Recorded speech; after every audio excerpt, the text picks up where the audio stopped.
Tempo, né? Porque tem o nosso pregador hoje que vai estar administrando a palavra, o irmão Marcos, É Diácono verdade, Marcos. meu Deus, aleluia. É motivo de muita felicidade de estarmos aqui mais uma vez na casa de Deus, né?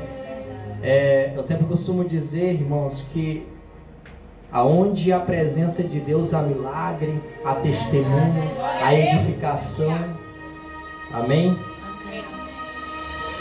Abra comigo no livro de Atos, capítulo 2. Vamos ler somente o versículo 38, 42 e 47 da nossa meditação. Atos dos Apóstolos 2, versículo 38 e 42 e 47. É a palavra. Glória a Deus. Glória a Deus. É um livro, meus irmãos. Se você ler, você fica apaixonado. É verdade. É um livro muito bonito. Para quem lê, eu gosto de ler. Ainda mais esse de Novo Testamento para cá, você só encontra maravilhas e prodígios. Quantos encontraram? Digam glória a Deus. Aleluia.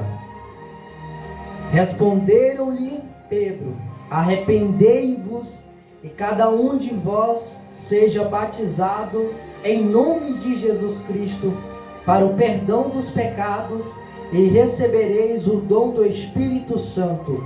42. E perseveravam na doutrina dos apóstolos e na comunhão um com os outros, no partir do pão e nas orações. Encerrando no versículo 47. E louvando a Deus e tendo simpatia de todo o povo, e todos os dias o Senhor acrescentava à igreja aquele que iam sendo salvos. Amém? Glória a Deus, meus irmãos. Aqui está a prova do estudo. Eu sempre gosto de estudar um pouco a palavra de Deus. Hoje é culto de jovens, né? Graças a Deus. Eu quero perguntar para você nesta noite, o que é que você trouxe para Jesus? Cadê o seu glória? Cadê o seu aleluia? Glória a Deus. Um culto abençoado é um culto onde você glorifica e exalta o nome do Senhor. Glória a Deus, é verdade. Amém? Meu Deus, amém. Se hoje eu fosse para pregar, hoje eu traria essa pregação como tema: o discurso que trouxe o arrependimento do pecador. Isso aqui, meus irmãos, é uma palavra que falou muito comigo. É tão tanto que quando você vai passar uma palavra para a igreja, a palavra ela tem que falar com você primeiro, para você falar para os demais irmãos. Aqui nesta palavra, aonde vai dizer que havia dia de Pentecoste. E o que é dia de Pentecoste? É uma celebração cristã que ela é só feita após 50 dias depois da Páscoa. Então, naquele dia de Pentecoste, aonde no primeiro discurso de Pedro, ele levanta a voz, ele anuncia a boa palavra de Jesus para o povo, para aquela multidão. E é tão tanto que quando Pedro pregava a palavra, ele é batizado. Aqueles 11 que estavam com ele, a Bíblia não refere, a Bíblia, se não me falha a memória, ela não está falando o nome de cada um que estava lá, mas ela diz os 11 que estavam lá. Quando Pedro anunciava, a glória de Deus desceu sobre aquele lugar, e aquela multidão foi se ajuntando, e quando de repente Pedro diz: sois batizados pelo Espírito Santo de Deus. Eu vejo, a Bíblia diz que há cerca de 3.000 pessoas são batizadas pelo Espírito Santo de Deus. Através da palavra de Deus, eles são batizados pela palavra. Eu acho muito bonito, imagina que nós somos poucos, mas imagina uma multidão, irmão, 3.000 pessoas, 3.000 pessoas sendo batizadas em mistério, 3.000 pessoas se converteram a Cristo Jesus. Glória a Deus. Aleluia. E quando Pedro vai dizer no versículo 38, arrependei-vos a cada um de vós e seja batizado em nome de Jesus Cristo. Também me faz lembrar esta palavra, meus irmãos, que muitos naquela época só conheciam o batismo de João Batista. Vocês sabiam disso? Naquela época eles só conheciam o batismo de João Batista, mas não conheciam o batismo com o Espírito Santo de Deus. Aleluia. Irmãos, isso é uma coisa que a gente, só de imaginar, a gente pode contemplar a glória daquelas multidão falando em mistério, pulando, salteando de alegria na presença de Deus. É tanto, meus irmãos, que aqueles que não entendiam nada, a Bíblia vai dizer no versículo 12, e escutavam todos atônitos e perplexos, dizendo uns aos outros: que quer dizer isto? Eles não estavam dizendo ministério. Aquelas pessoas que estavam pulando, salteando, as pessoas que não entendiam diziam isso, meus irmãos.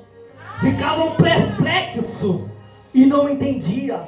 A igreja é isso. A igreja, ela é para confundir a quem vive no mundo.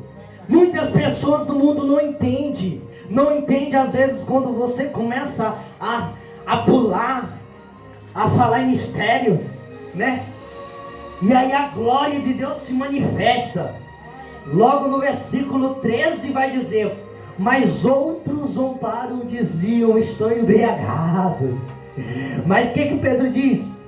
Então Pedro, respondendo em pé, com os 11 levantou a voz e disse: homens judeus, e todos os que habitais em Jerusalém, seja-vos isto notório, e prestai atenção às minhas palavras. Irmão, no primeiro discurso de Pedro, ele conseguiu, por intermédio da palavra do Senhor, batizar o povo com o Espírito Santo. A Bíblia deixa bem claro que aquela multidão era batizada com o Espírito Santo. Tem muita gente que vem na igreja, meus irmãos, que não são batizados pelo Espírito Santo, que fica desligado. E muitas das vezes quando a gente, eu nem sei porque que Deus está falando isso, mas o Senhor sabe.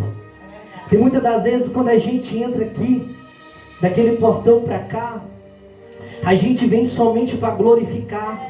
Quando a gente entra para cá, a gente tem que esquecer dos problemas mundanos. A gente tem que esquecer, meus irmãos, daquilo que nos afetamos lá fora. É que nós temos que conectar com Deus aqui dentro. É de joelhos dobrados, é pedindo, é orando, é sacrificando, meus irmãos. Meus irmãos, a tua vinda aqui é sacrifício lá no céu.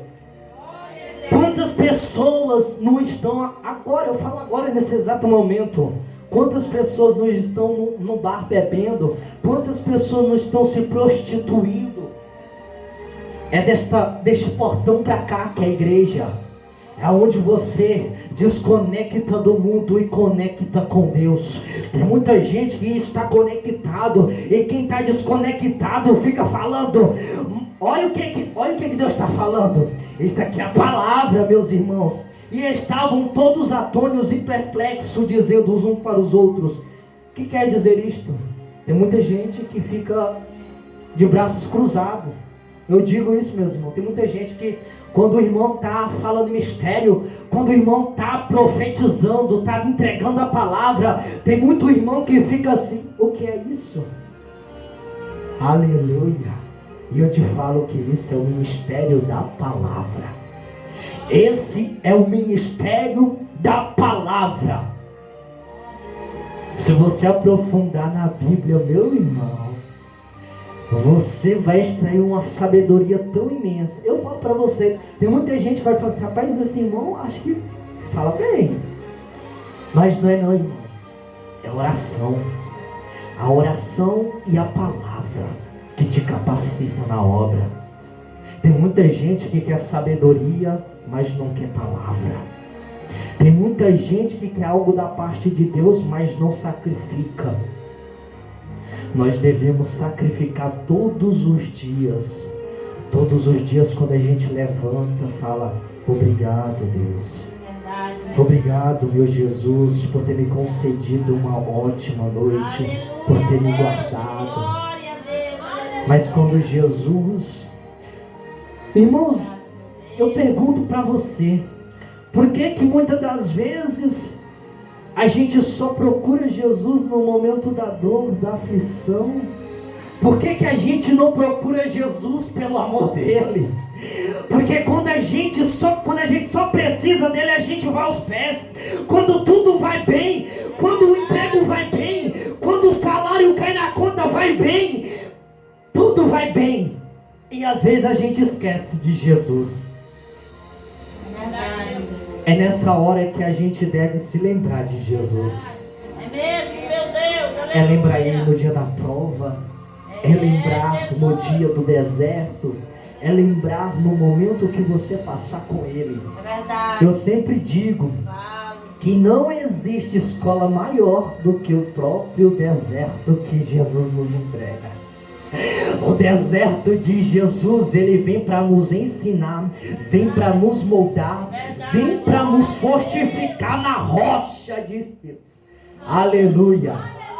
Até aqui o Senhor tem me sustentado. E eu creio, meus irmãos, que nesta